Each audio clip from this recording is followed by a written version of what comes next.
This is Kyle Juszczyk, and you're listening to Nothing But Niners. This is Charles Haley. You're listening to Nothing But Niners. So now they've got to start from deep in their end of the field, and Garrison Hurst takes advantage of it. He takes the handoff, hits to his right, gets to the 20. He's in the 30, needs to cut in. He comes back up the right sideline, breaks the third tackle, comes down to the 30.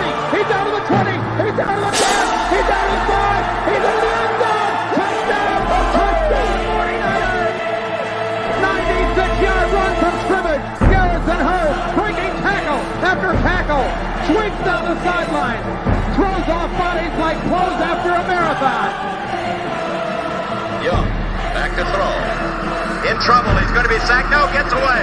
He runs, gets away again, goes to the 40, gets away again, to the 35, cuts back at the 30, to the 20, the 50, the 10. He died. Touchdown, 49ers. Third down, Alex takes the snap. Alex looking down in post, and it's good. Touchdown! Touchdown, 49ers! It is second down. Ryan takes the snap, throws the slant to the left side. It's Russell intercepted. The 49ers pick it, and Navarro Bowman is redemption. Navarro Bowman running it all the way for the touchdown. No greater redemption. The San Francisco 49ers, we can do whatever we want. Click, click, click, boom. What's going on, faithfuls? It's your boy Mike from the Nothing But Niners crew, and we are back to bring you guys a fun-filled episode. This is going to be a lot of fun. I promise you guys that one, man. Breezy, man, over there climbing the ranks. Got the do-rag on, got the shades on, man. Are those glasses or are they shades? These are gazelles. These are the glasses. What's gazelles? Like, I don't know nothing about shades, man. The 80s style glasses. Oh, so that's a style, not a brand. It's a brand. Oh, okay. Gazelles. So, you got to teach me something, man. I don't know much about anything, so But man, look, we are here to bring this thing to you guys. We're gonna run through these formalities. We're gonna knock all this stuff out, and we're gonna have a good quick show. We got a guest that's supposed to be joining us in a little bit. We'll see what happens, and hopefully everything works out. If it's your first time here on the YouTube page, guys, do us a favor, give us that thumbs up, like the show. All right. Then, if you really enjoy the show, subscribe and then turn on those notifications so you know exactly when we're going live. Today, we're able to bring you guys a breaking news video, and I know that you guys got a chance to enjoy that. The Niners are wheeling and dealing. We're going to discuss that in a little bit. All right, make sure you guys do that. Follow us on our social media platforms. We have Snapchat, Instagram, and Twitter. Those handles are Nothing But 9 ERS. That is the number 9, Nothing But 9 ERS. All right, so get on over there and follow us there. And then last but certainly not least, on social media, we have Facebook and Twitch. Those handles are Nothing But Niners. That's spelled all the way out. No numbers in there anywhere. Words all the way around, okay? Nothing But Niners. Head on over there. Subscribe. All right? And then if you guys want some bonus content, man, we got a debate show that's going to be over there on Wayne's channel. Uh-oh, we lost Wayne for a second, but it's all good. We got a debate show that's going to be over there on Wayne's channel. But right now, you got the first 2 episodes here. You're going to get one more this week. And then after that, it's going to be exclusively over on Wayne's network. But when he's ready, we're going to tear that thing down over there. Head on over to patreon.com/NB9ERS. Get on board, all right, because the shows are going down. We did a fun rewatch today with the people who wanted to be involved. I had a good time doing it. I think that's going to be a regular thing, man. Just going over the game, chilling again. Sometimes emotions be too high. You got to walk away in the middle of a game, bathroom breaks, refill your drink, something like that. So it was pretty cool to sit back and just watch the game again, relax. You know the outcome, but now you get to watch for different things. You want to see who was doing what on certain plays and things of that nature. And it made it for a fun time. I had a really good time doing it. So, head on over there, patreon.com/NB9ERS. Now, Wayne, we almost there, man. We've been fighting. We've been battling. We're getting your channel back up. The channel's back, man. Yeah, it's come on. It's there, man. You guys you'll call me workaholics. You guys are the hardest working people in show business. You know what I'm saying? That was funny how I just disappeared like that. I got one of those gaming mice, whatever you call it.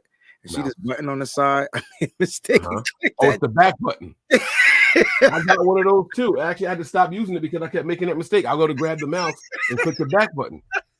I know you're like, Breezy got hacked again. Oh, shit. Nah, man. But yeah, man, I appreciate everybody and everybody out there, man. Appreciate you guys. Let's keep pushing, guys. Because once we get to 1K, we got to get to 2K. So there you go. let's just keep pushing. But The Mike, grind man, don't stop, man. It's a train, and we're gonna keep pushing forward the whole time. You know what I'm saying? for sure. It was a great day. Mike, now before we get the show started, I gotta ask you, how are you feeling?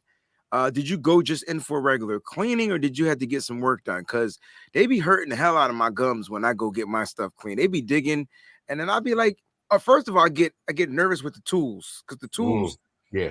because I thought about buying a set so I can do my own, clean off my own tar, whatever you call it. You know what I mean? Tartar.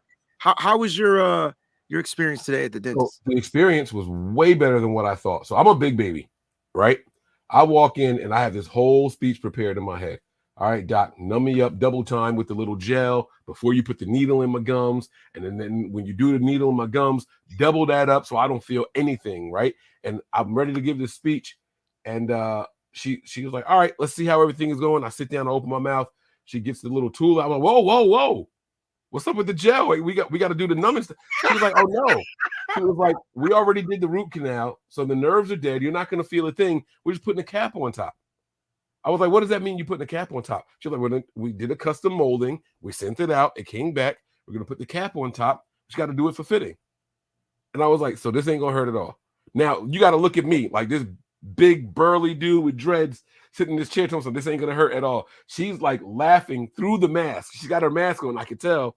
But so I ended up calling out of work basically for nothing. I could have went to work right after this, but you know, it was good to spend the day at home, spend some time with the missus, watch some shows. We got to catch up on a couple of things, you know what I mean? And the baby was here. So I had a good day overall, man. I'm doing pretty good. I got a really bad headache right now, but I think it's from smoking hookah all day. So, I feel like I never really check in with you on how you're doing. You're always worried about us and everybody else. So I just wanted to get a quick check-in, make sure you're doing good, make sure family's doing good and things like that. We never really get to check in on Mike. You're always holding it down. So thanks for I appreciate that, man. Thank you so much. I really do. And then speaking of, we got some of our faithful family that needs some more prayers, guys. I got a DM from our guy, Sean. You guys know Sean for his super chats and everything like that. And his family is going through something. I don't want to put any personal business out there or anything, but keep him and his family in your prayers, guys. If you guys, prayers, vibes, light incense, whatever it is that you do to put positivity and good vibes towards somebody, make sure you guys do that double time for our guy, Sean. He's really in need, and it could go a long way, you know. And we got a long list of people who are on this, getting our prayers and everything. You know, our guy Chanel is still on the list. 49ers Chanel, he's still getting prayers and everything from us. So you know what I mean. Just guys, keep the faithful uplifted, man. Keep your guys' prayer circles tight and everything. We're gonna get through this with everybody. All right, we're gonna get through this with everybody. We're gonna go through these lumps and bumps with them, and that's what family does. That's what we are here over here. The faithful are family. So just keep that kind of stuff in mind.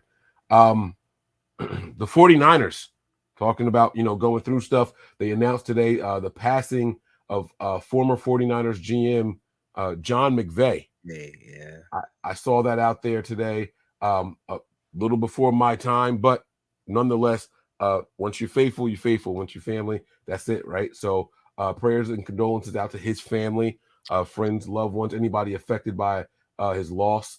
If you guys are into rap and hip hop, we guys heard about Takeoff. Yeah, you said it right. Yeah, from the Migos. That was a terrible situation to be involved in. Court astray, wasn't meant for him, and it's pretty sad to hear how it all played out. I'm seeing a lot of people online talking today. Oh, I'm done with rap. This is crazy, and I get that normally, but that had nothing. What happened had nothing to do with rap. Yeah, it's just that association. They feel like, oh, they're rappers, and so this had to be some gang violence or some. But it wasn't. It couldn't be further from the truth. You know what I mean? So it's sad to see, but I just want to caution people with jumping to conclusions just a little too quick.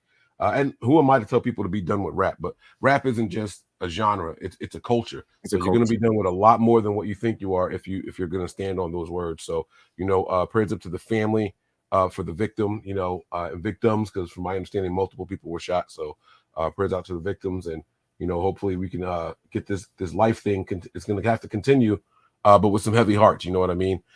So. Let's go ahead and jump into the 49ers latest news and rumors, Wayne.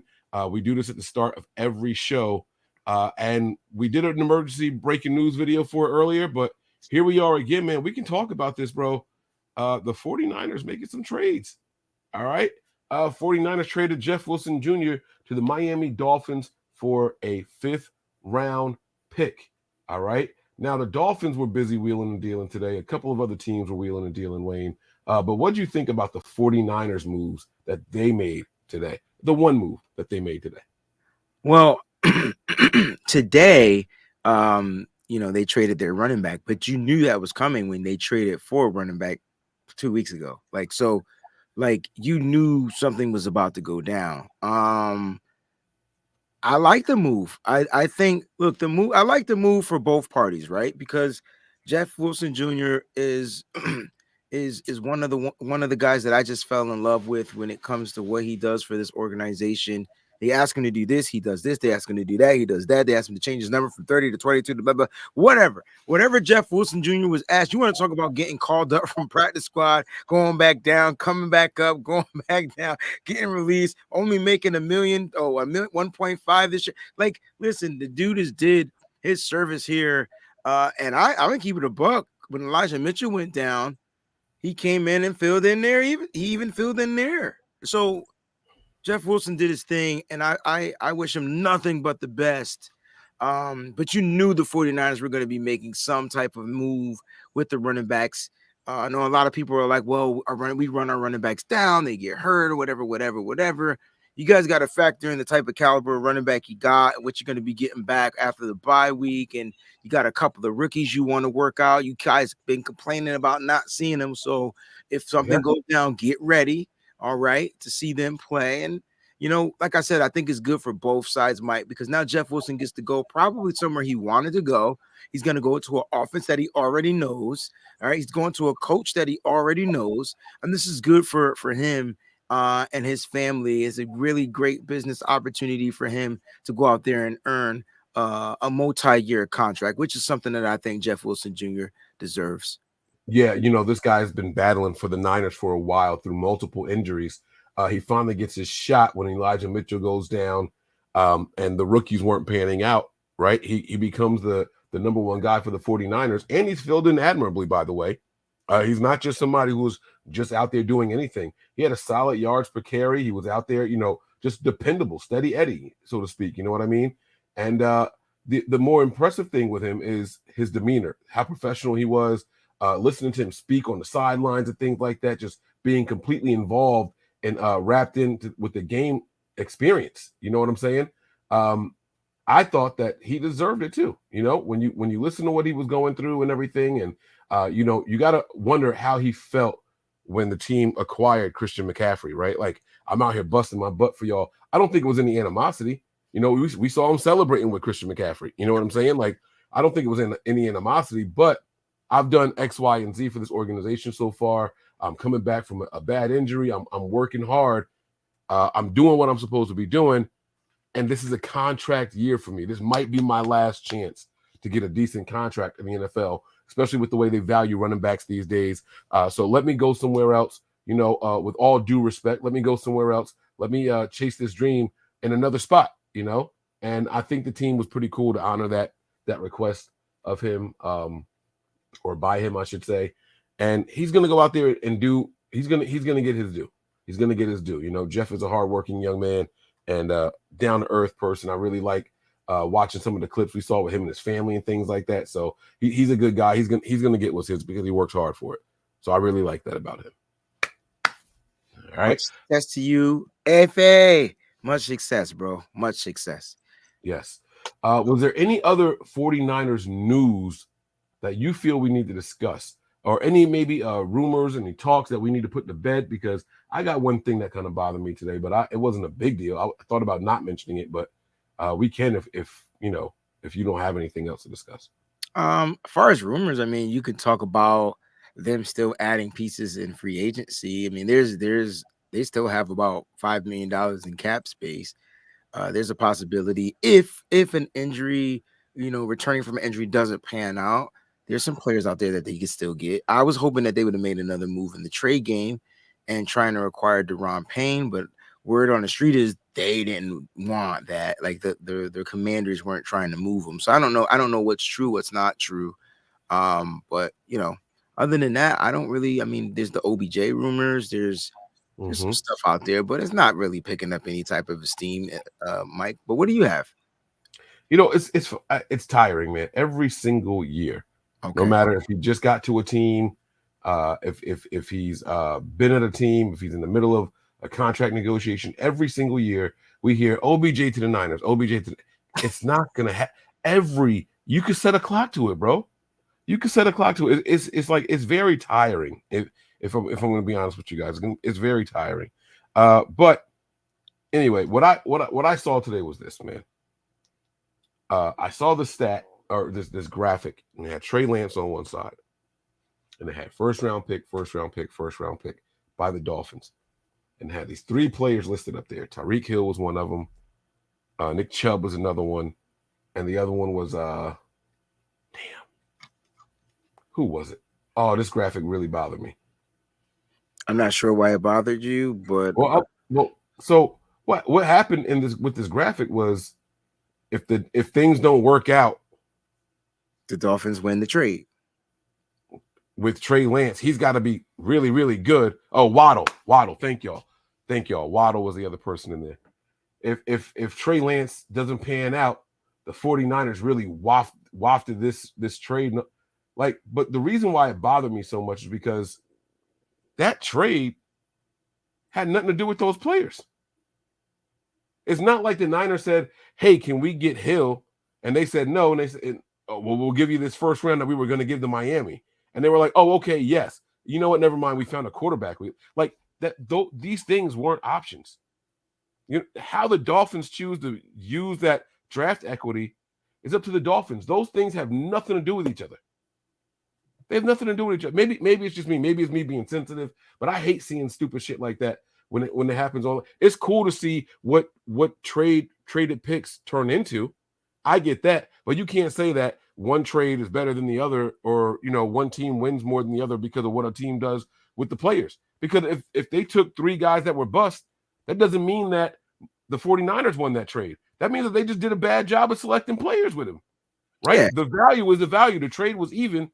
The Niners didn't trade for Trey Lance. They traded for spot 3. Correct. They were still talking about Mac Jones. You know what I'm saying? So and that's Kyle's word, not mine. Kyle said at the time we were looking at where we were. Mac Jones. I was all in on Mac Jones. And then once we traded up, we realized we have some other options, and we convinced ourselves that Trey Lance was the better option for the team. So you got to look at the trade at the value, and if you want to see what teams did with those picks, that's cool. But what you can't do, what's not fair, what's not right, is to say if this player doesn't do X, Y, and Z, then the other team won the trade. You know what I mean? I don't know. That's just silly. All right, we're going to get our guest in here. You can respond to it. Both of y'all can respond to it. We're going to bring Deon in while y'all respond. Go ahead, Wayne. You can take it away first. I don't know. Maybe I didn't look into it in that depth in the way you did. But if it hit you that way, it hit you that way, bro. You know what I'm saying? Like, that's real talk. For me, it was just like, all right, so, it looks like our first round pick hasn't even played yet. That's how I look at it. And they got first round picks that have been in the league for years, if that's how you want to look at it. So, of course, they're going to be developed over our undeveloped player. And so we'll see. Kyle Shanahan. I promise you this, Mike. Kyle Shanahan and what's going on, they're going to be the ones with the championship at the end of the day. Then we'll go back to that graphic. So you take that graphic, you take a snapshot of it, and then you go back to that person that made that graphic, and then you just show them the Lombardi. It's your I told you so moment. That's it. Huh. I'm not a receipt keeper like that. I'm bad at remembering who said what. It's some people with a talent for that shit on Twitter. I'm not one of those people. Receipts. I don't even keep real receipts, but I'm just saying, because this feels like if it's bothering you, definitely take a receipt of this one. Just so that way you can be like, and you don't even got to say nothing. Just put the graphic up once the trophy is in. Once you have the parade. So this is why I'm always in a good mood. If something like that bothers me, I see it, I say what I need to say, and I'm over it. Over it. I'm not going to remember this graphic later. You know what I'm saying? like it's not going to come back to me unless somebody else reminds me. So I'm not the type. I don't hold on to negativity like that. So Gotcha. I don't. Deon, thanks for joining the show, man. You guys see Niner Game Podcast is in the building. Thank you for. I know you were running, trying to make it here. We kind of put you up against the clock. That's our fault. I apologize. No problem. Able to make it, man. What are your thoughts, man? This graphic, man. Trey Lance, and then it was Jalen Waddle, Tyreek Hill, and Chubb. If the Niners don't get a Super Bowl or two out of Trey Lance, then the Dolphins win this trade and all that. What do you think, man? Is that nonsense, or is it like, yeah, you kind of feel that way too? No, that's nonsense, man. Because the thing is we are going to get a Super Bowl out of Trey Lance. That's the thing. So I'm not necessarily stressed about it. For me, I just feel that we've got to get the kid healthy and get him on the field to learn what he is, who he is, and how he works. Once we have that, we will be fine. But I'm not with that, because I think it's a lot of people really hate on Trey Lance, and I don't understand why. I don't know what he did to whoever, but I mean, people really have a thing to try to bring that young man down. And I have no idea why there's so much hate on him. How powerful, how much reach, how much influence do you guys think Colin Cowherd has? How many connections do you think he has in the NFL? Colin's the plug. By no stretch of the imagination is he not. He has definitely got his hands being able to reach out to a lot of people. But here's the issue. What people don't understand is you cannot continue to judge someone off something you've never seen. Anybody with a brain in their head can understand your take on Trey Lance should be, he hasn't been on the field. I don't know what he is. I can't give you a proper assessment until I see what he does while he's on that field. We've had maybe 3-4 games at that, technically, to see who he is and what he can do. And I'm sorry, that's not enough. That's never enough. If that's the case, put it like this. You can say something like that about Greg Oden. Y'all remember him? Greg Oden, tall, big, couldn't keep his knees together. So you can't be on the court. So automatically you get wind up, unfortunately, labeled a bust because you've been injured consistently and you cannot be on the field. You can't say that about Trey Lance. It's a freak accident that happened. It kind of is what it is, but it's for me, I look at it like this. Do we have a great squad right now? Yes. Next year, will we have a great squad? Yes. We've locked up the key pieces that we need to. We don't have to worry about Debo anymore. He's locked up. Ayuk ain't going nowhere. We're good with that. We just brought in. We have Elijah Mitchell. Like, are people forgetting that next year we're only going to continue to keep the ball rolling? We just gave this man another outlet by picking up CMC. And then trading Jeff Wilson Jr. and getting what? A 5th round pick. And where does John Lynch seem to make his money? In the 5th round. Yeah. I honestly don't understand why there's so much hate on the kid. But I tell you right now, if it was me, I'd live in it. I'd relish every second of it. I would be very happy with it and tell them straight up, like, hey, man, I want y'all to continue to hate on me because you know what that is? It's called fuel for my fire. Let it burn. I want this to turn into an inferno. And when I go out there and I win that Lombardi, I'm going to laugh in everyone's face. That's the idea you should have. Yeah. I completely agree, man. I agree. Now, I wanted to thank you again for jumping on here with us. I keep getting a lot of DMs and requests. You got to get Deon, Mike. You got to get Niner Game Podcast on. And I tell the people every show, I said, if you guys have questions, suggestions, people you want us to try to get on, shoot us an email. The emails came in. And I'm a man of my word. I reach out to people and I try to bring them on. You know what I mean? So I do want to thank you for that, man. I know you're working hard over there. See the Twitter page and everything going. So, I just wanted to stop in and support. I think I put all the links in the description of today's video. So I appreciate you. I appreciate you, man. And I appreciate anyone that sent Mike a DM and asked for me to come through. I really appreciate that, man. I do this for the love and I do this for my brothers right here, Mike and Breezy. I haven't met both of y'all, but I feel like I know you guys. And I know when I meet Breezy, it's going to be electric. Like, that's going to be a moment, man. Because, like, Breezy has that infectious energy. And the same thing with Mike. And The gym is working out for you, bro. I see the guns on you. You look good, bro. You look good. It's just a couple sizes too small. Don't be fooled. Hey, that's the whole point. You wear it a couple sizes too small so it looks good. I'm with you. I'm with you. I really am. I appreciate it, man. I do. Yes, I appreciate it, man. So, guys, look. What'd you say? Wait, I cut you off. I'm sorry. You said. Oh no, it's good. It's because you keep losing the bets and them push-ups. So. Fair enough. Fair enough. All right, guys. Let's get down to the meat and potatoes of today's episode. Normally, we save the super chats for the end of the show, but I do want to do this again one more time. I don't know if Sean missed the end of the episode or the beginning of the episode, but we did send out our prayers to Sean and his family, and he gives a super chat here. He says, "Please pray for my dad. One more time, they aren't bringing him back. Cognitively, he has been gone since 4:30. So again, guys, Sean, you know that already, man. We've got you, man. Emotionally, spiritually, whatever it is that you need from us, man, you let us know, and we got you. I saw a lot of people showing love in the chat immediately after you posted that, and we did at the top of the episode. We gave you, and I made people aware of what was going on. I didn't put your personal business out there. I just said pray for your father, but you've put it out here. So I do, I do want you to know that the community, the 49ers, the faithful, the family, we are with you, bro. We are absolutely with you. So, we'll be praying for you and hoping for the best for you and your loved ones. All right. But thank you for the super chat, man. You did not have to do that. You did not have to do that. Let's get into the meat and potatoes of tonight's episode, guys. We are going to be grading the 49ers versus the Rams. Now, this is interesting because next week we are going to be having a grading the 49ers, maybe this weekend even.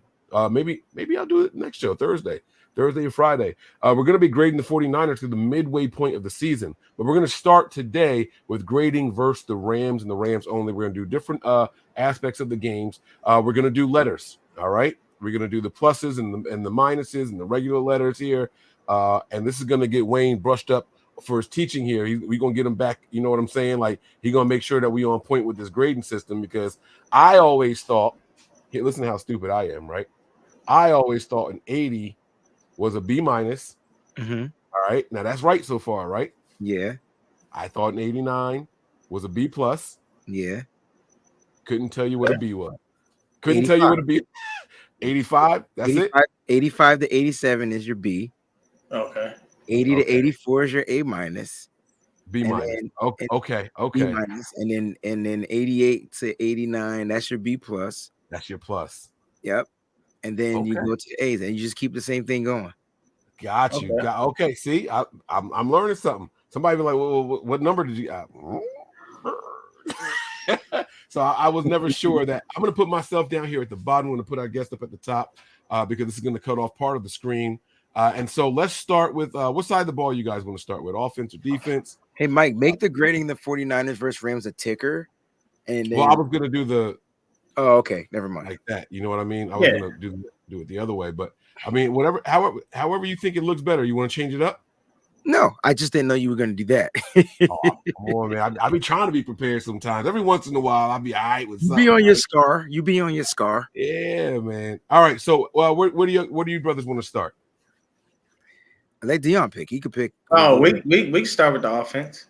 All right. We're going to go with the offense. And actually, let's start with one that I think is going to be the most interesting point here. All right. We'll start on the offensive side of the ball. We're going to talk about the passing and receiving game. All right. This game was interesting because Jimmy was pretty efficient. I know he had those two nearly tipped passes, right? But that happens every game to every quarterback, and there's a reason why the defensive players are on the defensive side of the ball. They're not going to come down with everything. But how much do you guys hold that against them? What do you guys think about the plays, the timing of everything? Let's talk about it, man. Let's grade the passing and receiving game for the 49ers versus the Los Angeles Rams. Wayne, we'll have you go first, then we'll do Deon, then I'll go afterwards. So the passing receiving game, it's tough because I got to put them together and try to figure it out. I mean, as far as receiving games, only one wide receiver, but you had your tight ends that did pretty well. They finished pretty well. I think Ross Dwelly had the one big catch for 56 yards. I think George Kittle had like 3 catches on 5 targets for another 30 plus yards. Brandon Ayuk was in the 80-yard range, I believe, with the touchdown.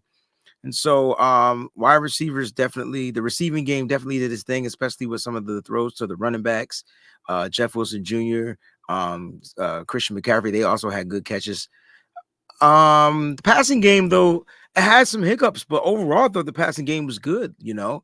Yeah, I guess I'm a hard grader when it comes to like the mistakes, because man, I tell you what, man, you throw those 2 interceptions, this game is different.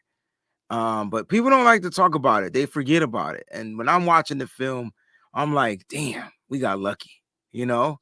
And I probably said that 5 times, not just from interceptions. There was a couple of fumbles too. So dang, we got lucky, you know, but luck was on our side that game. And sometimes you need a little luck. And it's okay to have a little luck, especially when you don't ever have good luck. And you always get the bad end of the stick. Sometimes it's okay to get the good end of the stick. But overall, I give the passing receiving grade, I give it an A minus. I think I'm giving it an A minus. I thought the receivers probably gave me like that A, and then the passing game. Do I got to include the offensive line and the pass protection too? If you want to, I thought about that. I don't have line grades on here. If you guys like want to it's grade part it, of the passing game as well. yeah. They gave up 3 sacks total, few pressures. Yeah, so I think A minus is a pretty dang on decent grade. I thought the offense really graded well this week. Wow. Okay. All right. Deon, I'm a little surprised, but I like that though. I like that. All right, Deon, what was your take on it, man? I'm gonna have to, echo Breezy's sentiments, man. Things worked out well for us in the passing game. Now the only thing I will say is you said that happens to every quarterback. It mainly happens to Jimmy most of the time. We know every game. We live with this as Niner fans. We all understand it. There's a possibility of a mishap happening at some point. So we don't really hold it against them anymore. We just live with it, man. It's like, put it like this. It's like being in a relationship and someone does something you really can't stand, but you pick your battles. You go to yourself, is this really worth arguing over? I know this is going to happen again. You know what? It is what it is. It's just how you look at it. So for me, the passing game was really good, outside of exactly what Breezy said, those 2 almost interceptions. And it's really odd that Jalen Ramsey dropped both of them. And I mean, bro, this was the easiest picks you were going to get. He had his hands on the balls twice, each one of them. It was I'm telling you, when he dropped it, I was like, okay, I can breathe. Because you know how it is, momentum shifts. And that's exactly what Breezy was alluding to. That pick happens. The momentum shifts. The Rams get the ball. They're already in field goal range, possibly trying to score again. Cooper Kupp might even start feeling himself a little bit, but they didn't happen. So you let it slide. You let it go. It is what it is. But I have to say an A minus. To be honest, I looked at the receiving stats, and BA 6 of 6. They shot it. They went to him 6 times. They caught it 6 times. Even Dwelly, even though he only caught 1 pass, 1 for 1. McCaffrey 8 for 9. You know what I'm saying? So it shows you that the pass game is coming together, and Christian McCaffrey has created the perfect security blanket for Jimmy Garoppolo, and I'm okay with that. If we can limit his mistakes, limit him having to throw the ball, and be able to put the game on CMC's back. And now with the trading of Jeff Wilson Jr., put the game on CMC, and what possibly seems to allude to the fact that Elijah Mitchell may or may not be back after this bye week, that I'm good with that 1-2 punch. But I'll go with Breezy, A minus. Interesting. So I thought I was going to be a little bit different from everybody, and I've been torn. I'll be honest with you, fellas. Right. On one hand, I'm looking at, damn man, like Brandon Ayuk was the only receiver that caught any passes except for the 1 catch by Ray McLeod, and his other target he dropped and almost let the whole team down on that one. Like I was really just like looking at it from that aspect. Like you didn't involve the wide receivers, but then I stepped back and I took that part of it away, and I looked at Brandon Ayuk. He's a 1st-round pick. He should be the team's leading receiver, right?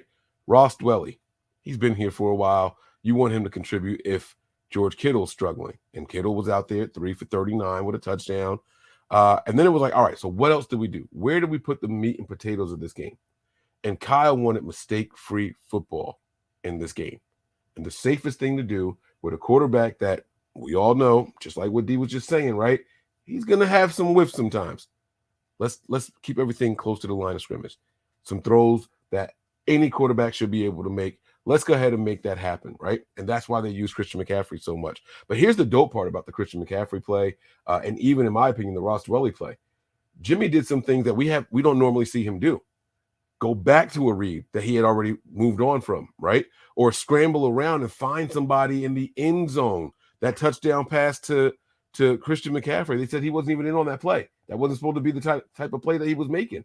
And meanwhile, Jimmy goes out and he does his thing, right? He finds him back there. Some people thought that he was trying to throw the ball to Kittle. But when I went back and looked at the tape, no, I really think that was for Christian McCaffrey. And so when I factored all that into it, right? Was I disappointed with some of the plays that Kyle Shanahan called? Not really, because I understood the game plan. This was going to be Christian McCaffrey and mistake-free football. And so I settled on a B+, but only because I feel like we could do more. And when I say more, I'm talking just yards and touchdowns. Just yards and touchdowns. And then we also have to include the throw by Christian McCaffrey. So you know what? Maybe it is A-. Maybe y'all were right. Maybe it is A-, damn it, because that throw by Christian McCaffrey was pretty impressive also. And we have to include that in the passing game, don't we? Yes, yeah, we do. Hey, I'm going to tell you right now, the play is so odd to me how that play was literally the exact, everything almost lined up exactly the same to when Debo dropped the pass to Jennings. The only difference is McCaffrey throws a prettier ball and Ayuk didn't bobble it. He caught that joint and walked right into the end zone. So yeah. it was great, man. Like, and y'all know how that happened, right? Kyle literally asked before the game, not the game, but you know, hey, has anyone ever seen CMC throw a pass? Somebody pulled up film of him throwing a 50-yard bomb, and he was like, "Oh, that's in the game plan." And you know, Kyle, when he gets a new toy, he wants to tinker with it. He wants to play with it.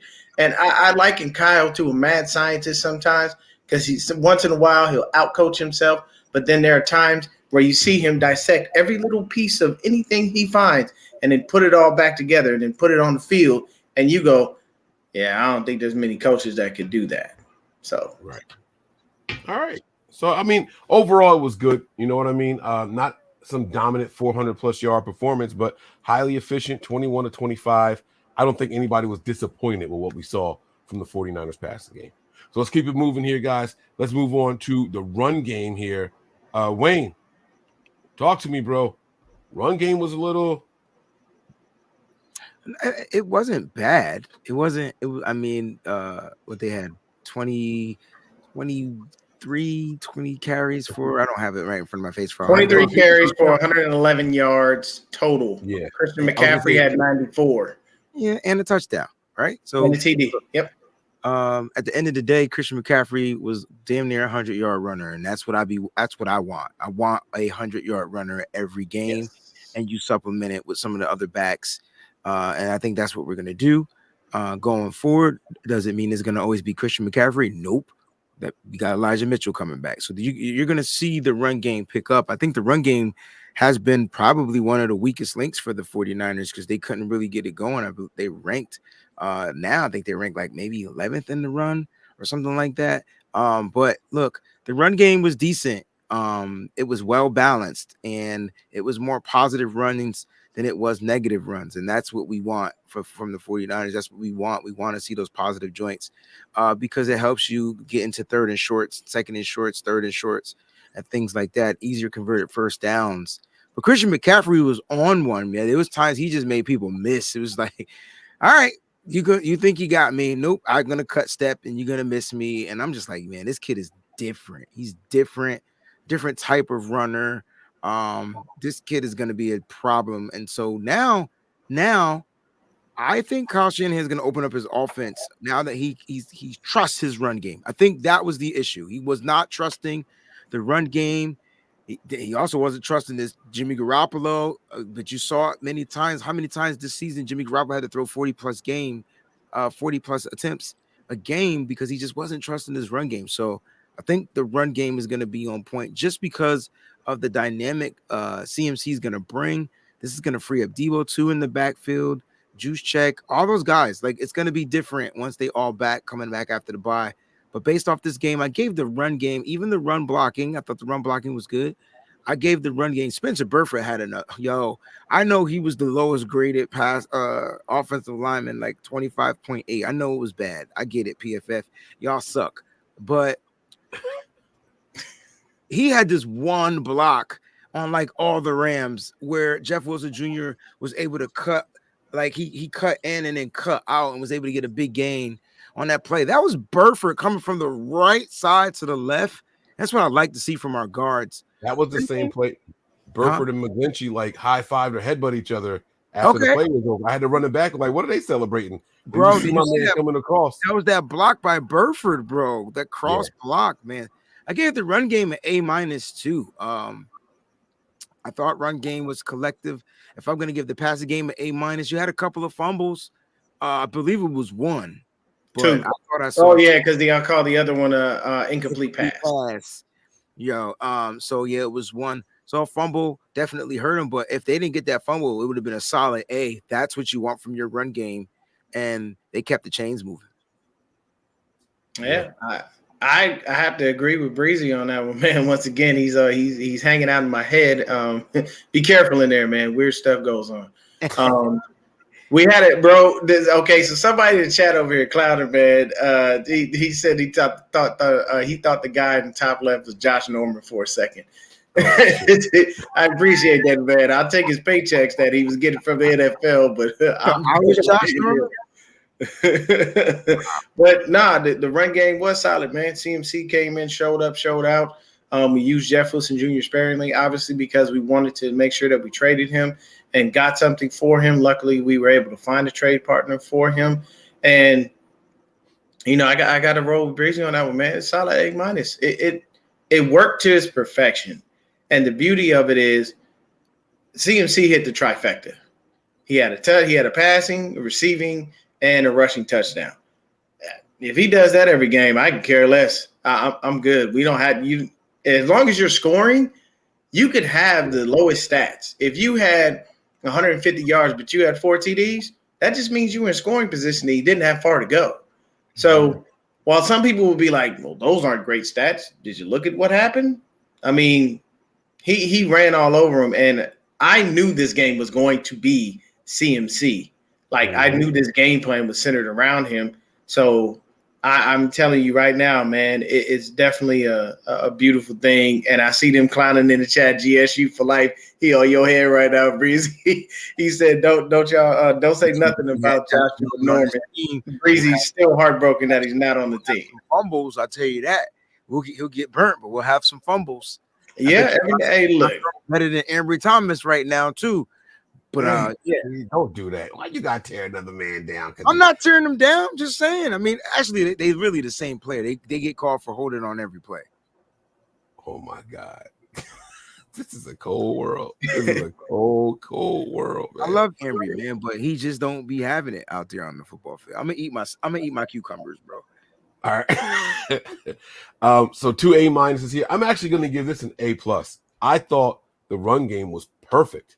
All right. I know that's going to sound weird because we saw the one play where they really telegraphed it and ran the ball right up the middle. We knew that was going to go to Christian McCaffrey, and sure enough, it did, right? And, that was the one play that they just converged. They just crashed the middle of that the offensive line and just got to him right away, right? But that's part of the run game. So what I did was I looked at how effective those runs were down and distance-wise. We converted third downs. We converted seconds and shorts. And when it was all said and done, when the dust settled, the 49ers running backs accounted for 108 yards on 22 attempts. Guys, that's 4.99 yards a carry. 4.90 yards a carry. It don't get much better than that for a whole game worth of running. And the only reason they didn't have more yards is because we just didn't run the ball more. They couldn't stop what we were doing. We were tossing the ball. I saw different types of run plays this game. It wasn't just those handoffs and you hit the B or C. Like, we were tossing the ball and everything. Kyle was doing something different this game. Everyone said, the creativity is going with Kyle. Maybe it was more about personnel than what we thought it was. You know what I mean? Maybe it was more about fit than just, oh, well, how come he's not calling these plays? Maybe he has been protecting these guys and calling plays that his players can execute best. Because as soon as he gets Christian McCaffrey here, the run game changed up. I saw some different types of runs happen and everything, and I really enjoyed it. So I gave them an A+. It caught everybody off guard. It surprised the hell out of me, and we were highly, highly efficient. Again, guys, 22 carries, 108 yards, almost 5 yards a pop for the whole game. That wasn't like a quarter. That wasn't one player that had a big run or anything like that. This was a consistent churning of the ball, man. The couple of carries is off though, because and I'm not disagreeing with you grading. I'm just about you being the same, because we fumbled the ball. Luckily, we got it back. So I guess I look at it this way: had that fumble not been recovered by Ray McCloud, even though it was, but had it not, it could have possibly went a different way. It was one of those game-changing moments. And yes, we were looking dominant in the run game. Yes, we were looking dominant in the pass game. But that one fumble could have changed the whole game had it not been recovered. So my ball security grade is low. And we've been fumbling the ball, Mike and D, a lot. And that's bothering me. Right. No, and rightfully so, right? But I do want to make it clear, I didn't hold the Jimmy almost interceptions against. Remember, I said I was going back and forth in my head about it, and I wiped that out with the off schedule stuff because I was really impressed that Jimmy was able to execute those things. So, well, you should be, if you're going to be a quarterback, you should be able to execute off schedule and not throw bonehead passes to DBs. I didn't give them an A+. No, you didn't. No, I didn't say you did. No, he's what Breezy is just saying is hey, just for the sake of Jimmy, get it together. You got to be smarter about some of these passes, because one of those passes to one of those almost intercepted balls, I don't even think he saw him because the linemen were in front of him. But on the first one he almost threw, he clearly saw Jalen Ramsey. There's no way he missed him. He was right there in his face. But it was just a game changer. And once Jimmy get down, the whole team is down, bro. Ain't nothing they can do to get back up. Yeah. Unless Christian, we don't know. Maybe Christian McCaffrey would have came and saved the day. Provided a spark of some sort. Yeah, right. I'm sure there'll be a time where things aren't clicking with Jimmy, and Kyle's gonna be like, "Forget it. Let me take the ball out of his hands." So we'll see what happens. We've seen that before. And there you go. And that's why Kyle Shanahan made that move. And like I said, in my opinion, Deebo Samuel is still that guy, but now you add in a Christian McCaffrey, and now it's just oh man, I got a trump card now. I got a joker card. I got something a little different, because if Jimmy isn't going to be efficient, we could do some different things. We can get Jimmy to throw checkdowns. That was the one thing you talked about. And I don't think we stayed on it a lot. We're still on the offense. We talk about the run or the pass. Jimmy was hitting his checkdowns, and I think that's super important, because I always ask the question, why can't we hit checkdowns? Why are we the only offense that don't have a checkdown back? And it's not even still a normal checkdown back. A checkdown back is the guy that checks and releases and is just right there waiting right in front of the quarterback just in case he's in distress. That ain't even what our checkdowns look like. They're still to the side. You were Jimmy pass. You know what I'm saying? Yeah. Well, let me ask you this question, though. You said the checkdowns were there today. They looked a little different from the standard checkdown, right? But do you consider that, and I know how it's going to be static, right? It's going to be static as a pass play, but how do you put that in there? As a run or a pass? Yeah, how do you, when you look at that, right? So the Saints are famous for it, especially when Drew Brees was there, right? They use the pass game as an extension of the run. The run game. They'll snap the ball real quick, hit him while he's in motion behind the line of scrimmage. It's an extended handoff. We saw a little bit of that. So, do y'all credit that for the run game, or do you just chalk it up to what the stats say and it's a pass? I go for just the stats, honestly. Because when you pass it behind, then you allow that person who caught the ball to make a forward pass. But if you're passing it to them and it's going forward, they don't have that luxury. So they just got to make something happen. So for me, I just chalk it up to whatever the stats say. But hey, if you're going to keep doing that and sucking the defense in, and CMC can start throwing more touchdown passes, I'm with it. Because as far as me looking across the landscape of the NFL, CMC is a top 5 back. Like, I know you got your Jonathan Taylors and, your other folks, but seeing what CMC does is crazy. Like, he's flat out insane when he does what he does, man. And I love every second of it. Once we got him, I already knew Kyle was going to be crazy in his bag to be able to play with that new toy. Yeah, absolutely. All right, let's keep it moving here, guys. I think I have all right, so we did passing game, we did run game. Let's switch over to the defense really quick. All right, let's talk about the run defense. All right, we're on the run game. We're going to transition, flip it to the other side of the ball. How do you guys think the Niners did against the run? And for those of you guys who don't remember or know what the stat line was, the Rams finished the game with only 56 rushing yards. Now, it sounds like, damn, like they really got them, right? But they ran the ball. Let me see here. Ran the ball 21 times. Look, they did their one thing. time less than us. Listen, the rush defense did exactly what they were supposed to do, and that was stop the run. So it doesn't matter who they were playing against or whatever. They came out and stopped the run. I gave the run defense an A, flat out A, straight up A. And listen, this is from a win. So, of course, the grades are going to be kind of like not necessarily skewed up, but there weren't, even with the little informalities on the defense where they were in the wrong run lanes and different things like that, things broke down. They didn't give up big runs this week. And it could be because of their, the personnel from the Rams, but the Rams could have tried to run the ball with a couple of wide receivers. They did it before. It wasn't going to kill them. Brandon Powell chewed us up the last time we played. Not chewed us up, but he had a couple of spark runs and didn't do it this time. So the 49ers rush defense was out there. Shout out to them guys out there in the interior. Shout out to those linebackers for filling up those holes, man. Like Fred Warner was on one. So run defense, A, flat out, straight up. Yeah. All right. I like it, man. I'm going to agree. I know Deon hasn't gone yet. I'm going to give him an A also. You know what I mean? I mean, why not an A plus? I guess because they didn't cause any turnovers or whatever, but it was damn near flawless out there. It was a beautiful thing to see. Like I said, one less attempt than us and half the yards. I mean, what more could you want? You know what I'm saying? So I give him an A out there. Deon, what say you? I got to roll with everybody, man. It's an A plus for me. The thing is, the Rams don't have a run game.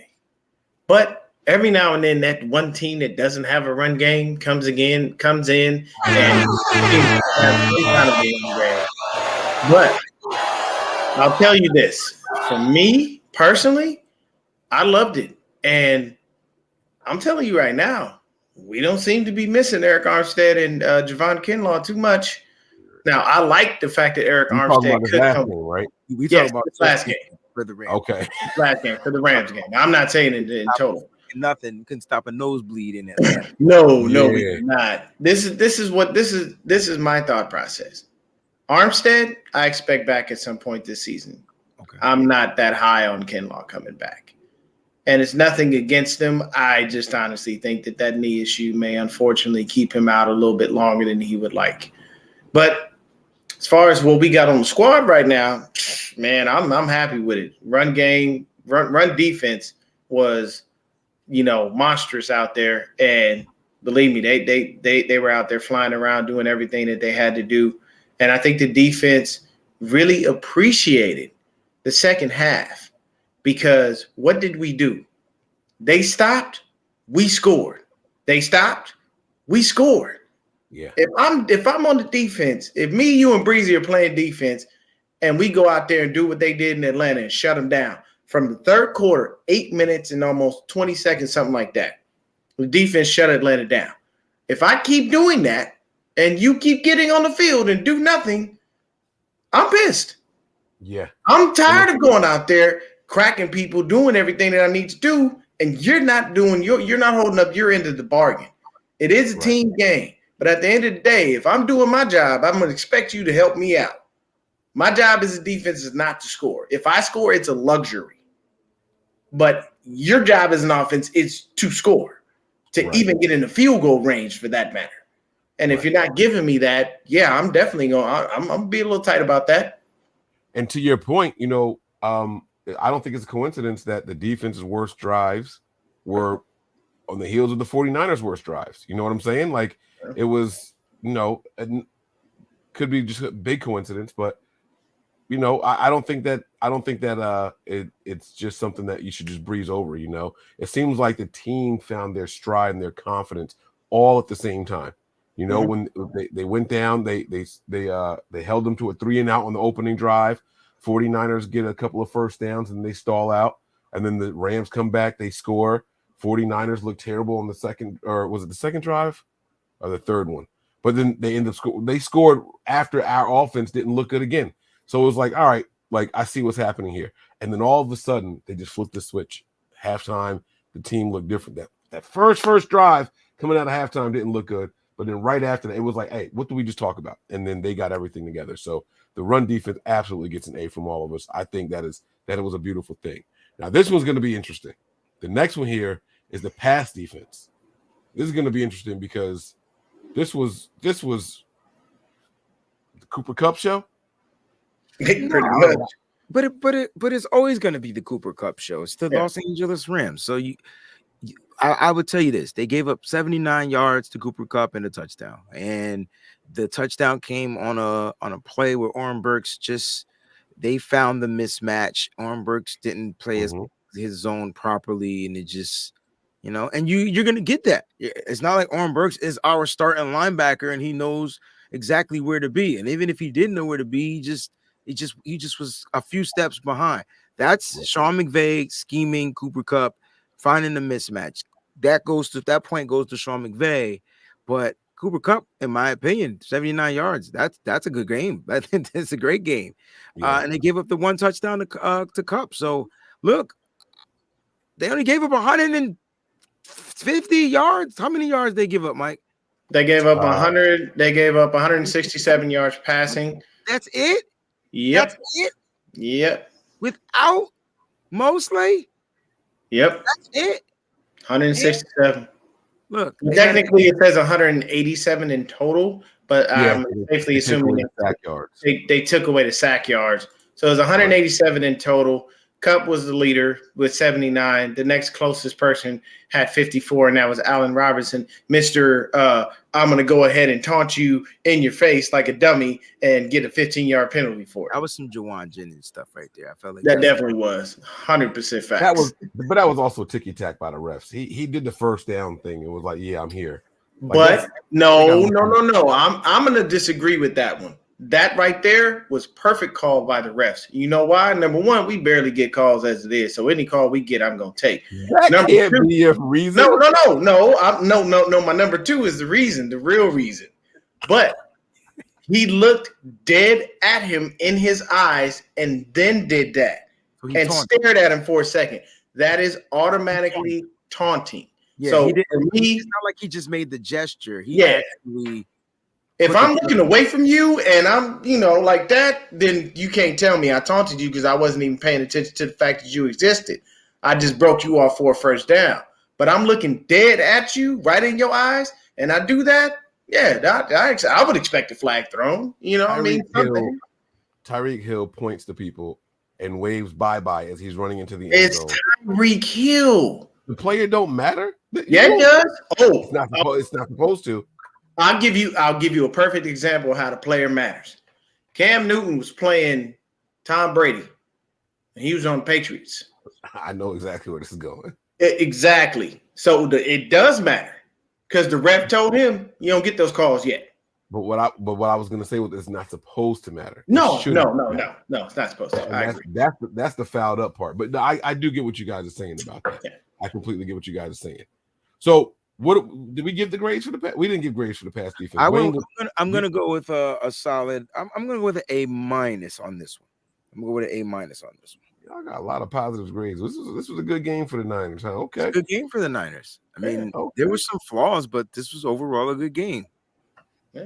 You had some missed coverages, you had some missed tackles, you had that, but overall, when you look at the broader picture, they held this team.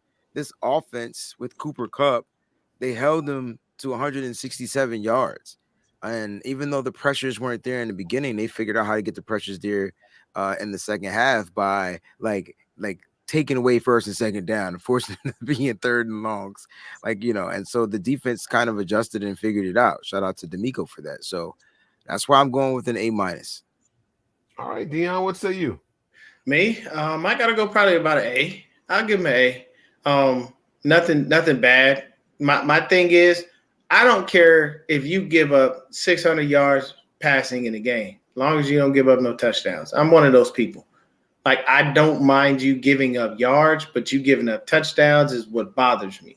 So they did their job, man. They did the best they could, and let's hope and pray. I'm telling you right now, if Jason Verrett can get on the field and be the Jason Verrett we know he is, and we have Mooney opposite him, oh, man, throw the ball if you want to. I dare you throw the ball. I want you to, because you know what's going to happen? It's probably going to get picked, or it's most likely going to get knocked down. And you give Mooney that week off to get his knee right, give him a little bit of extra rest. You give Verrett that time off. And then he has a whole week to figure out if his body is ready for that practice. You know what I'm saying? To figure out if his body's ready for the game during practice, should I say.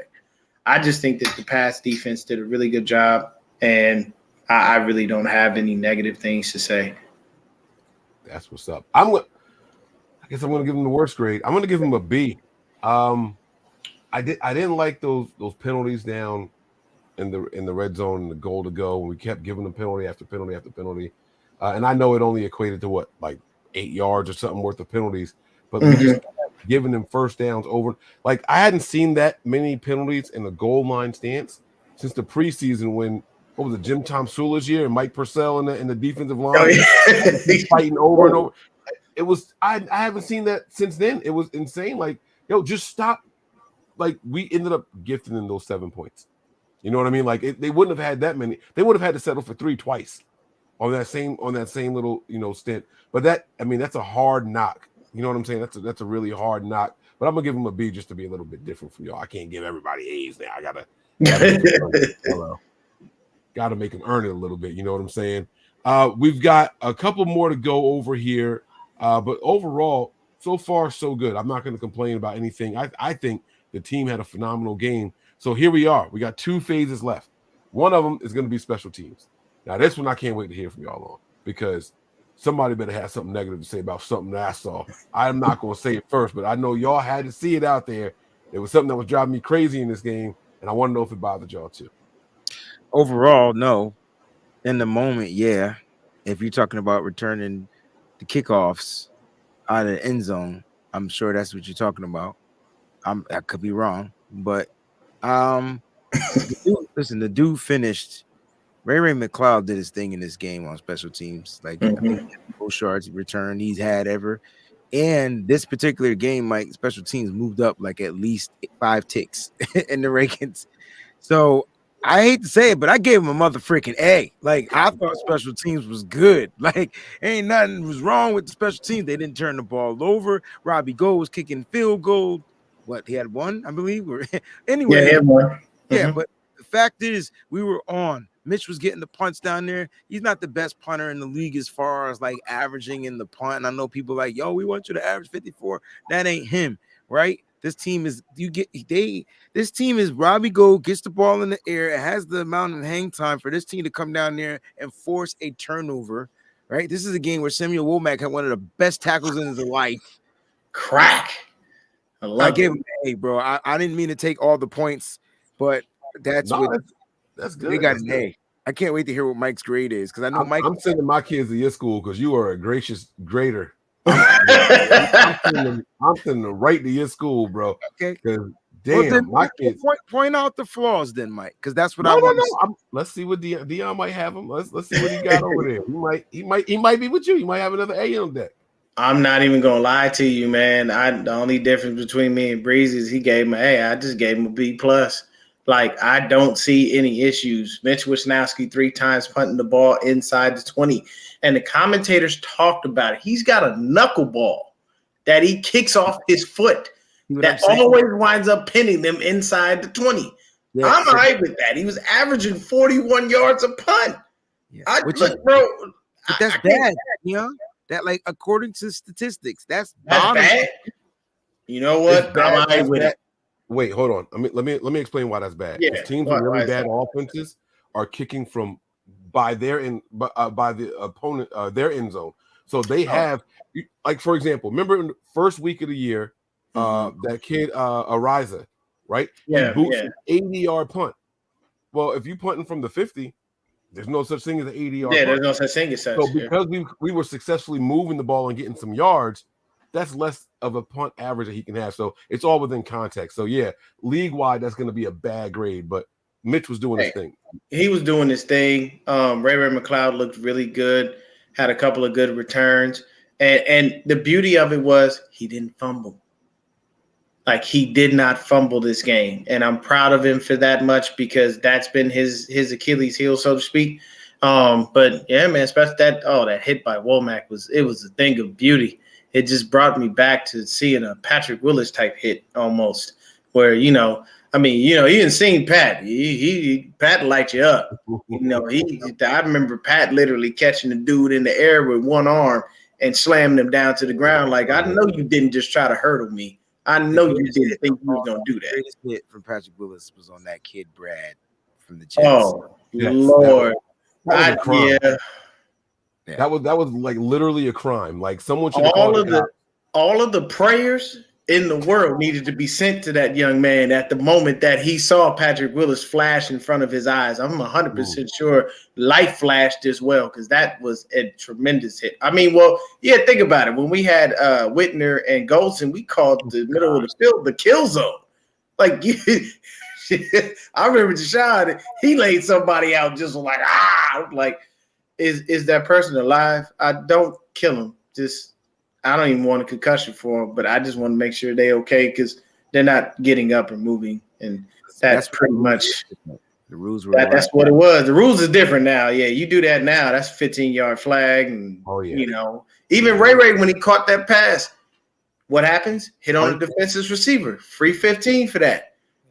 You know what I'm saying? So I give the special teams a solid B, man. They did great, and I like what Mitch is doing when he punts the ball like that, and he gets that knuckler on it, and people are they're too busy trying to figure out which way the ball is landing so they can catch it properly, and then you get that last little weird spin, and it's literally just like a knuckleball in baseball. You're gonna strike out because you don't know which way the ball is really going. It looked like it's coming straight at you, and then it tails off or something. Yeah. Well, coverage units were good. I like what I saw from the coverage units, okay? There was a return that had me nervous by them, a kickoff return I was a little nervous about, but, no penalties, right? No Jawan Jennings to add on 15 yards. But y'all cannot tell me that it don't drive y'all crazy watching this young man, McCloud, catch balls that are inside the 5 instead of letting them bitches bounce into the end zone. Mike think he's slick. So Mike, I knew I said that, but Mike changed it from being in the end zone to inside the 5. Like, you're such a cornball for that. Why does he? When is he going to learn? If put your heels on the pin, and if it's over your head, let it go. Look, okay, playing devil's advocate here. Depending on which way the ball bounces, it may not always go into the end zone. Oh no, I've seen some balls bounce straight up. I've seen balls reverse field, but inside, bro, he does this every single game, and I'm like, you are driving me crazy, bro. Let that ball go. Let it go. I don't know, man. Maybe he can identify the type of spin and rotation he knows it's going to bounce. I don't know. He's still back there returning, so it's just me that's bothered by it. Obviously, if it was the coaches, they would have done something different. But shout out to Ray McCloud, Mike, because he's number 7 in punt returns. I don't care about that, and I'm gonna tell you why I don't care about that. I'm gonna tell you why I don't care about that, because when we had Richie James here, he was number 1 with an average of 9.4 yards per return, and we know that Richie James was the fair catch king. He was the fair catch king, and he would return 1 or 2 of them, get the ball, run straight to the sideline. It's the shortest 9 yards you ever seen in your life. Nobody touch him, because if the wind blow too hard on him, he was falling. And so I get it, I understand it. And while he was number 1 in the NFL, we were sitting here clamoring, we need more from the return game. So those numbers are a little bit misleading, just like the punt numbers that we talked about. It's a little bit misleading sometimes. So, but yeah, so I'm gonna give them a B. Also, I talked all that junk like I was about to give them like a B- or a C+ or something like that. I'm gonna give them a B. Also, I was very happy with the game in all three phases, and that's gonna take us to our very last segment here, last part, the coaching. I have to know what you guys thought of the overall coaching. We heard about a little dust up between Kyle Shanahan and Anthony Lynn on the sidelines for pulling Christian McCaffrey out. Kyle didn't like that substitution, and you can't pull my guy out when I don't want him out and stuff like that. I can't prove that it's true. I can't prove that it's false. But we heard that's what the dust up was about. How do you guys think the team did in coaching? I think they did really well. I give the coaching an A. A plus. I mean, if you have like little spats like that on the sideline, it's gonna happen sometimes because you have the positional coaches are in charge of rotating the players, are they not? So if they are, then yeah, I'm gonna put in certain dudes. And at the same time, it's like, look, man, we've been running dude into the ground, let him get a breather real quick. So I mean, and to be honest with you, having Bobby Turner there, along with Anthony Lynn, will help us be able to get through to Kyle at times and stop him and say, hey, look, these are the reasons why we did this. We didn't do it to spite you or make you upset, but we're just telling you, hey, man, sometimes you got to let a dude breathe for a second, catch his breath, and then put him back out there. You don't want to have him on the field every single down. He was going to run Christian in the damn ground, wasn't he? Oh, he was. He was, bro. He was. That's why I said the game plan literally was centered around CMC. Now, mind you, he does not mind carrying the load. He likes that. He is very, very happy about carrying the load. The issue is with people like that, you gotta save them from themselves. It's like George. George would go out there and play with half a leg, one arm, two fingers, and one eyeball, and he'll go on the field if you let him. Mm-hmm. Like if you don't stop him and tell him, George, you literally are medical limbs, bro. You can't go out there. He'll look at you and go, really? Nah, you're just kidding. I'm going out there. Yeah. So sometimes you stop people from themselves. But I mean, if that happened, it happened. I'm not tripping off that. That doesn't mean anything to me. I mean, unless they got into a seriously heated argument where it exploded and it becomes national news, and Kyle's at the podium saying, Anthony Lynn is no longer going to be with us or something like that, then that's different. But I say the coaching did a really good job with everything, the rotation of the players, keeping everybody, healthy in and out. And, hey, we got away. We left the game unscathed. Kyle Shanahan was at the podium a little confused because he didn't have someone to say that was injured. Knock on wood. Yes, sir. Works. Yes, sir. So you gave him an A+. Wayne, what do you think about the coaching? I gave the coaching an A, I think straight up A, just because they made adjustments. Stuff wasn't working in the first half, period. Like, we had to draw a trick play to get on the board. Then the defense went down there and just let them score right back. And then we were able to drive the ball, get down to the damn thing, and then we only got 3 points out of it. We trailed 10-14, came out in the second half. Didn't look like they made any adjustments because the offense goes 3 and out. Looked like it was bad time management.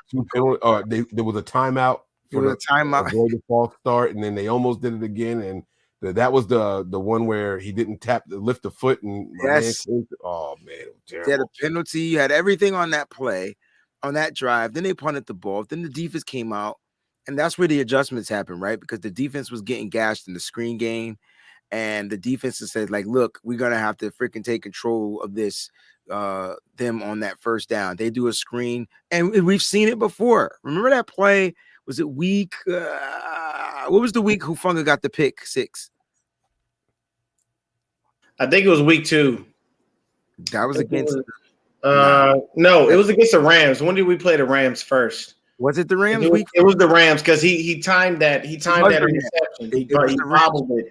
I think it was like week 3. Let me double check. It was week 4. It was the Rams week 4. Okay, Rams week 4. Yeah. And the reason why I remember it now is because they were running freaking screen plays all day. They were running the same play that Debo scored the touchdown was the same play that was dialed up for Cooper Kupp, but Hufanga knew what they were doing and jumped the route. And I said that to say that I think that's how we start started attacking their screen. Like instead of letting the screens come to us, we started going to the screen, and they forced them out, and the offense took off. So the coaches made a lot of adjustments, and that's how this team was able to win, and the players went out there and executed. And it's good when your coaches make these adjustments and they can kind of set you up in the right, places for your team to go out there and win a game. And that gave the team juju. It gave the team a spark. Jimmy Garoppolo looked really good in the second half compared to the first half. It was like night and day. Christian McCaffrey, Brandon Ayuk, and George Kittle were pretty much solid all the way around. The offensive line, the whole offensive side, and the defensive side, I believe, had 0 penalties in the second half. No penalties. Yep. No penalties the whole second half. Come on, you can't tell me there weren't no adjustments. There were beautiful adjustments. The adjustments deserve an A. Yeah. That don't mean that the whole coaching staff. So here's my issue. I only have one, but it's a big one. To me, this is really, really important, right? Deon was just talking about sometimes you have to save somebody from themselves. And he said that hopefully with Anthony Lynn and Bobby Turner, someone can get through to Kyle sometimes. Y'all can't tell me that y'all didn't gasp and clutch your pearls when Christian McCaffrey was out there running up the middle and we were up 3 scores. Now I was the end of the game. I was the only one that wasn't. I don't know how you weren't, bro. And Kyle does this all the time. The game's out of hand, right? This is how people were killing Kyle. What game was that? It was early in the season last year, I believe. And they were like you got to pull the play. Oh, Detroit. We almost lost that game against Detroit. Yeah. They started coming back. Kyle pulled the players, right? And then like the week before, the week after that, they were like, oh, we lost somebody. You should have pulled the players. Like, don't leave them out. It's a back and forth thing, right? But when you invest so much into Christian McCaffrey, him in particular, and we up 3 scores, it's like 4 minutes left in the game. We all know you're doing draw plays to run time off the clock. Dude, you got Ty Davis-Price active. Mason was active. I understand you trying to trade Jeff Wilson Jr., bro, but that could have been terrible. Imagine him getting hurt on that play. Even if it's, he hurt something out for 2 weeks. That's 2 weeks too much. You didn't have to risk it. So because of that and that alone, and I think that's a big deal. Kyle does that a lot, especially when we're up in the game. He'll just run the ball up the middle over and over and make the substitutions. Put somebody else in there. He doesn't do it. I'm going to give him a B just for that. But you guys' points were spot on. The adjustments, the play calling, the designs, and all that stuff. They did everything masterfully. One thing that neither one of you guys mentioned was the time of possession, first half compared to second half. They had over 6.5 minutes on us going into halftime, and we finished the game at 30-30. It was insane. It was 29 some change to 30 minutes in a couple of seconds. We were less than 20 seconds apart or something like that. For them to have over 6 minutes of possession on us in the first half and us to tie that back up like that, they did a phenomenal job with the adjustments. And I want to give them an A. I do. But Kyle's got to stop doing that one thing, because that could end up costing us big time. You made the perfect point. It's real simple. Let TDP and Mason do that cleanup work. That's what they're there for. You drafted Ty Davis-Price. I can see if you don't want to give Mason any burn right now. You know what I'm saying? I actually just learned that word from Breezy. I'm pretty sure that's an East Coast term. I have no idea. Wait, for real? That's an East Coast thing? Give him some burn? Bird, I guess. I heard it from Breezy. Breezy's an East Coast guy, so I figure Bird came from that. I don't know. But it's a situation where you come to TDP and say, look, man, go and clean this up for us. And you know what that is? That's a fresh body. And TDP goes out there, and what happens? He's got fresh legs. So don't leave the seam or crack open. He might break one on you because he's ready. He ain't been doing nothing but running on special teams. So he's there. So I do agree with you on that. Yes. Put the hard hitters in the middle and let CMC do the other stuff. Let him do the stretch zone type stuff. Let him make sure that whatever he's doing, we're not taking too much tread off his tires, so to speak, and just allow him to be used the way we need him to be used versus just running him up the gut. You don't need to waste that. Take that chance or waste that time, because we all know when Kyle's up 2-3 scores, He's packing it in. He ain't looking to score again. If he scores again, it's a luxury. It's like, all right, we did it. Right. Hey, cool. But if not, Kyle's looking and saying, I'm going to run that clock down every second I got and not give you any time to even get on the field. And he's just hoping that those runs give him a first down to continue to extend it. But, yeah, I agree with you on that one. Nigel asked, do we think Kyle will use Tico above Tico? No, he won't. Tico's on the practice squad.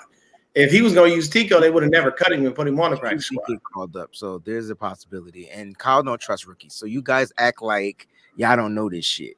Like, yeah, we sitting here having this conversation like we don't know Kyle Shanahan, but when you absolutely know Kyle, Shanahan, he won't give the ball to his rookies that he doesn't trust. There's only one rookie running back that he trusts running the ball, and that was last year, and that was Elijah Mitchell. He doesn't have that trust factor when it comes to TDP. And with 4 minutes left in the game, we were up by 17 points, I believe, at that time.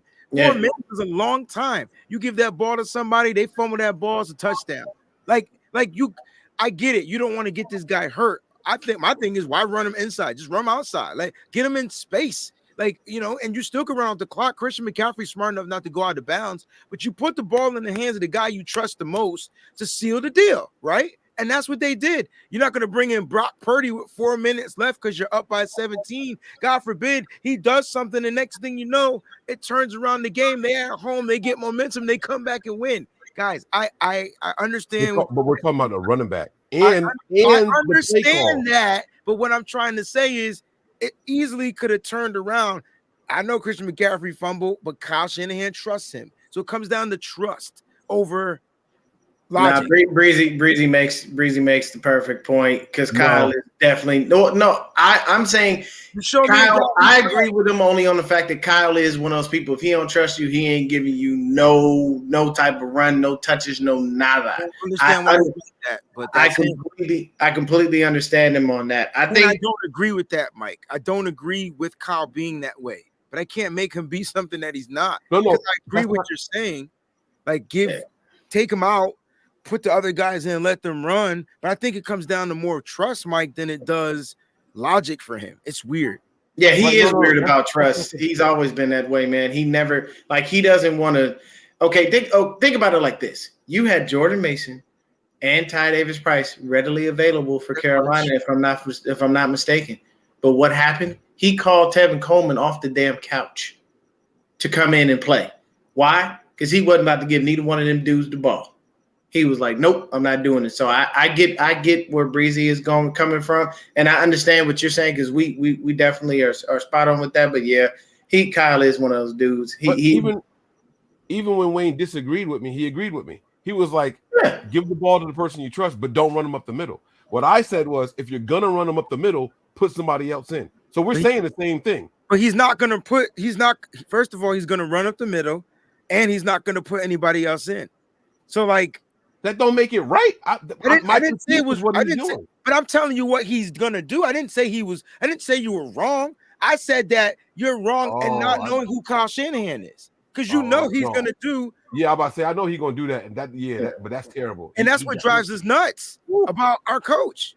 Yeah, he's got a very headstrong, very headstrong. Coleman's active. You made not yet. I didn't get that. Oh, I thought you said he was called up. I'm sorry. But no. I said he can get called up. Yeah, squad. Yeah, because he's on the practice squad right now. Yeah. But what I was going to say to you, Mike, is you made the point about taking the players out in the Detroit game, and they came back and almost won. And we took them out long ahead of time, and then we put Jason Verrett back in. He's out for the season, and now we're dealing with Jason Verrett. So maybe coming out of the game, Kyle might have been like, I don't want to take this guy out. He's hot. It's Christian McCaffrey. I didn't tell him to change the whole offense. I'm talking about the running back that you're going to run up the just that. With that Detroit game, they pulled all the starters. Okay. I'm just saying Kyle Shanahan tried to take people out, tried to save them, tried to keep them healthy, put in rotation. We had a huge lead in Detroit. We were on the road, same scenario, on the road, playing on turf, on the road, same scenario. And all I'm saying is he did that, and the team almost lost. And in him putting those players back in, they ended up getting hurt. Now, I just don't think Kyle Shanahan wanted to experience that either. He did defend himself. I just don't understand it. He did defend why he did it. I can't explain it. Oh, that's right. I think somebody did ask him that at the presser, right? He defended it, bro. I need to go back and listen to it because. Well, that's nice that somebody actually asked Kyle a hard question. Because I'm sorry, our media people are soft. The only person that asks anything remotely hardcore is Grant Cohn, but he knows he's never going to get a straight answer from anybody. So, it kind of sucks because they won't come out and ask him certain things that they should ask him. You know what I mean? Like, it would be nice. Like, I'll tell you right now, Kyle would be annoyed to no end if he was in a market like New York. Because them New York reporters ain't finna play with him. They gonna come out and say, this was stupid. Why'd you do that? Versus Boston, our guys, they're like, hey, Kyle, why'd you make this decision on 3rd down and 10? Our beat writers got to ask it differently. They can't say, why'd you make the decision? They more like, so you made the decision to go for it on 4th down on this play, but then on this play, you didn't make. So then they answer the question, did you get that call from upstairs from your staff? Mm-hmm. they got, I swear it's like they got to play with kick gloves when they're talking to him. I'm like, it's a grown man. I can never be a beat writer, y'all. I'd be like, Kyle, you fucked up. Straight up. We want to know why we can't get press credentials. That's right. Hey, bro, they would never let you in. Because I'd roll up on Kyle. I haven't seen on nobody. Questions like 100% straight out, flat out. Maybe a couple of cuss words in it. If I'm talking to him, if I caught Kyle in a grocery store, he'd probably look and be like, "Oh, yeah, I don't want you to be a Niner fan." Because I'd be asking questions like, "Bro, you doing some questionable things. What is with this helping out the homie thing? Why do you always go and pick your boy up off the street and not trust the dude you have on your squad? What's with that?" Question, I'd be like, "Can I get your autograph?" Right. Hey, look, I got this jersey on. Go ahead and just hit it on the back wherever right here, there. I'm good. Oh, he asked me about Bob Ryan. I think the Boston reporters are. Oh man, he would make Kyle Shanahan think twice about coaching because Bob was different when questioning coaches. But like Deon was saying, if Kyle Shanahan was in New York, I don't think he would have made it as a head coach because the one thing, they don't pull no punches. And they're asking you direct questions, and they don't. The thing is, when you dance around the question. So I'll give you this. Have you guys ever seen the movie The Campaign with Will Ferrell and Zach Galifianakis? If you've never seen it, it's a hilarious movie. It's actually a comedy parody on politics. Okay. Although there's a ton of truth in it. And in one part of the movie, they asked Will Ferrell, "Hey, how are you going to bring jobs back to the state of," I think it was like Rhode Island or Delaware or something. And he's like, "We're going to pack our lunch in our lunch pails and put on our hard hats, and that's how we're going to do it." And Zach Galifianakis was like, "You see that?" He gave it the old DC dip and twirl. He danced around the question. He didn't even answer it. That's what Kyle does 90% of the time at the podium. And other beat writers wouldn't allow that, man. They just wouldn't allow it. Oh man, that's funny. That's funny. They said, "Mike, can you imagine Mike with press? Have y'all seen me interview anybody? I'm actually all right under like." I was gonna say Mike is fine. It's more, it probably can't be Mike and I.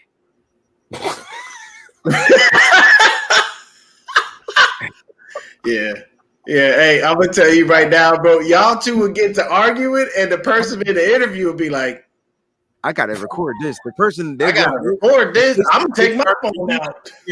I guarantee that person will go viral right then and there, taking some hot takes from Mike, and that's what it comes. I'd love it. I'd love every second of it. I love Mike. Speaking of that, Mike, they got to check out our debate show on the Patreon, bro. That's where we literally go at it. And people they miss it. That's where we go at it. Yeah. I love when y'all get into debates, bro. It'd be awesome because people some people who don't really know you guys' connection like that, they be thinking y'all really hot, like y'all about to go. I'm like, nah, bro, this is just how they do it. They go back and forth, and neither will bend to the other. And it's perfect for debate, but that's how you do it. But I can't front. We got that debate set up. As soon as that clock go, blah, blah, blah, blah, we just stop. It's like over. It's done. Stop. Yeah, Mike, it's you know like what I want to do? With a shot collar on. If we can get a third person just to mediate and ask the questions, it would be so real live debate-ish. So let's work on getting somebody on. Yeah, bro, I'm right here. Hey, hey, do it. You can set it up. Say the word. You say the word. I'm right there. I ain't asking the question, and then we got 10 minutes total, so that's like a 5-minute back and forth thing.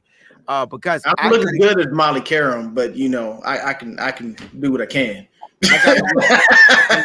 Guys, Rome's not feeling like he's a fever, and we ran out of Tylenol, and I want to make sure I get there before they close. So, all right, bro. I'm gonna dip out, guys. But thank you. Remember, Motrin and Tylenol rotate each. We got them. Break it faster, baby. I don't know how it's unbalanced because that's what we do, but I got it.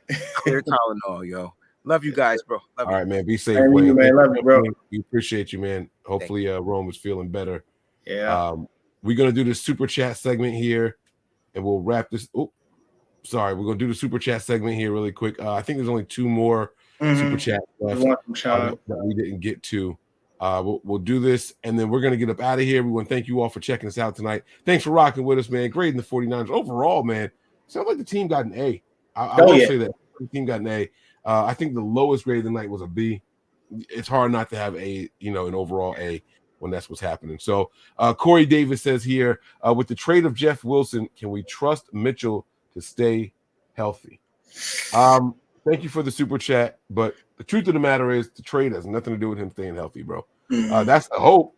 That's what they want to happen, but that definitely doesn't mean that that's what's going to happen. And right now all we have to go on is his history. I wouldn't be willing to bet that he is going to stay healthy, which is why I was one of the people saying, oh man, I just don't know if this is the year to trade Jeff Wilson Jr. because you got Mitchell coming back off the bench, and clearly you have other running backs that you just don't trust. So they made an interesting decision, and we're going to see how it all plays out now. We're going to see how it all plays out. What say you? I echo your sentiments. We can't necessarily say that Mitchell is going to be fully healthy, but we can hope. And we hope that if we do have him back, we're rotating him with CMC to just keep fresh bodies in and out, in and out, in and out. So let's hope that he stays healthy. Fingers crossed, prayers up.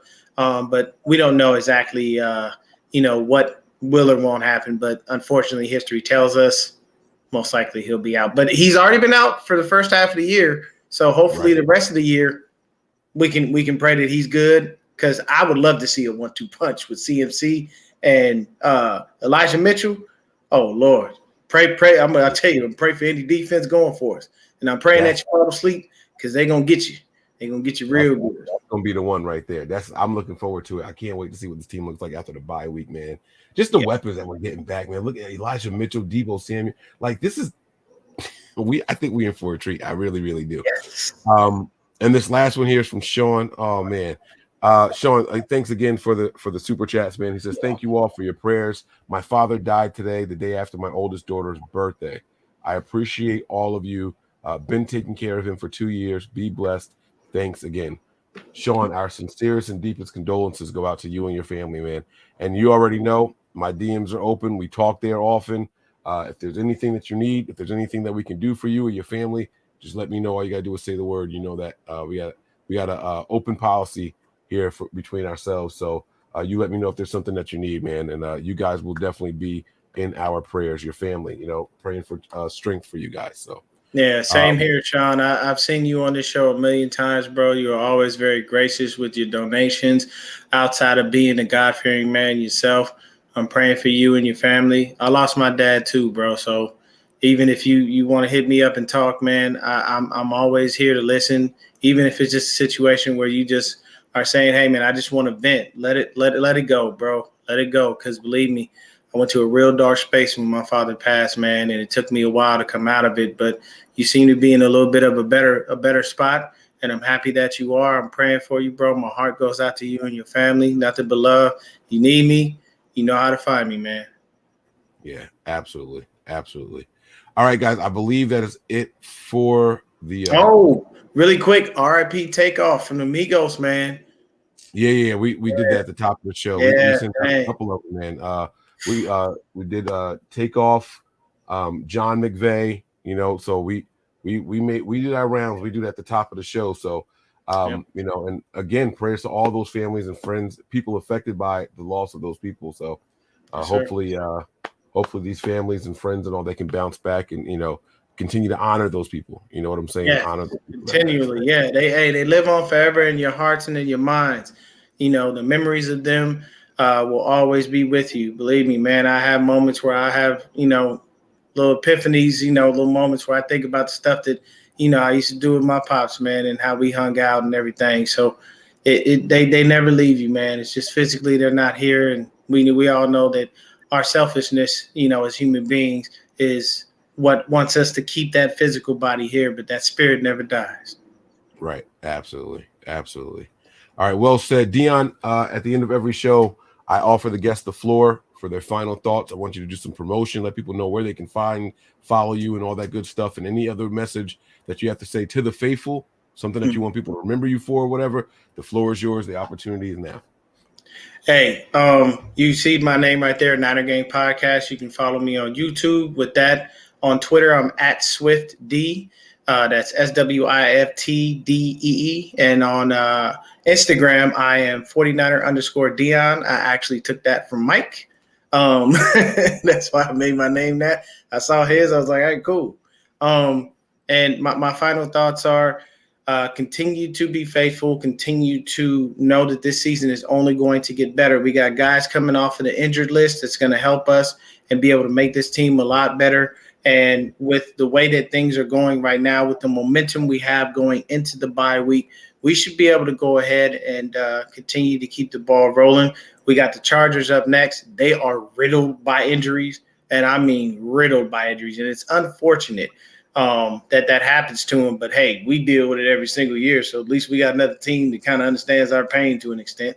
But stay faithful, stay grounded, continue to back the team. We're going to make it out of this little slump. We're at 4-4, and the NFC is wide open, man. Outside of, honestly, the Eagles, that's the only team that's really running away with anything right now. Anybody? They're not even running away from their own stuff because they got a team right on their heels in their own division. So yeah, and they got the Giants to be worried about, and then the Cowboys seem to woke up since Dak came back. And, Tony Pollard seems to play very well when Ezekiel Elliott goes down. So, that it's no longer the NFC least. But I will say we still have a hold on our division. If we can win our division, we'll be fine. We've already got the Seahawks once. We already slapped the Lambs in the face twice. All we got to do is just beat up on them stupid little Redbirds and smack the Seahawks in the mouth one more again. And we're good.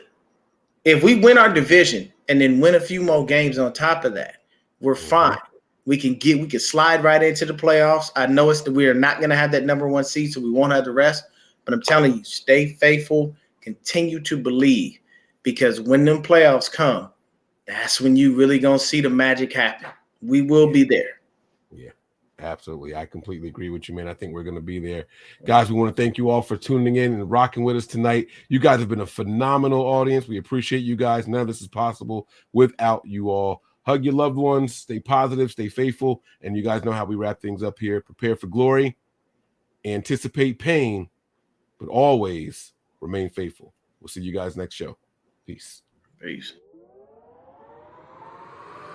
We all gas, no brakes, pumped up, no fakes. We spinning, we winning, we high stakes. We never miss, we all makes. Look at us dudes trying to prove, bringing you news with nothing to lose. Mike, Nick, Tony, Wayne, Method Man, we bring the pain. Hey, see, I'ma confess it. We under the pressure. If you looking to find us,